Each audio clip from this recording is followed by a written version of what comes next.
The emotions of Springfield, Virginia families feeling after their loved one was killed in an armed carjacking yesterday afternoon, and the two suspects arrested are teenage girls.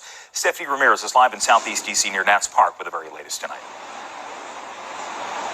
Hey, Jim, in this mangled bike wreck here, this is where the car had ended, came to a stop, the victim's vehicle, and you can see here just how serious this was yesterday. Now, a 13-year-old girl from Southeast D.C., a 15-year-old girl from Fort Washington, both facing armed carjacking charges and homicide charges for what we learned was the death here of a man who we learned was an Uber Eats driver from Virginia, just doing his job. Well, I spoke to the son today of the victim. He was too distraught to talk with us on camera. But the family tells us that victim is 66-year-old Mohammed Anwar of Springfield, Virginia, texting me a statement as well as a link to a GoFundMe page where it says on that GoFundMe page, Mohammed Anwar was a hardworking Pakistani immigrant who came to the United States to create a better life for him and his family. He was simply at work yesterday evening providing for his family when his life was tragically taken in an appalling act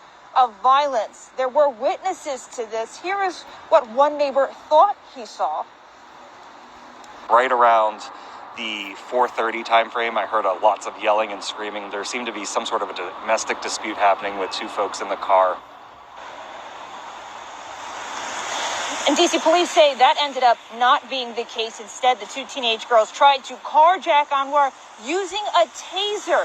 He was critically injured, pronounced dead at a hospital.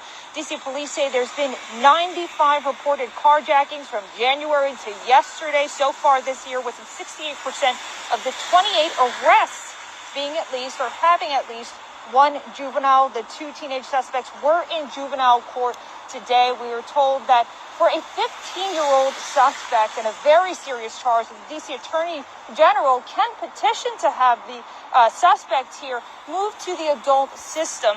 We're still trying to find out if that is going to happen, but we can tell you that in D.C., it is against D.C. law to have a 13-year-old suspect removed from the juvenile court system.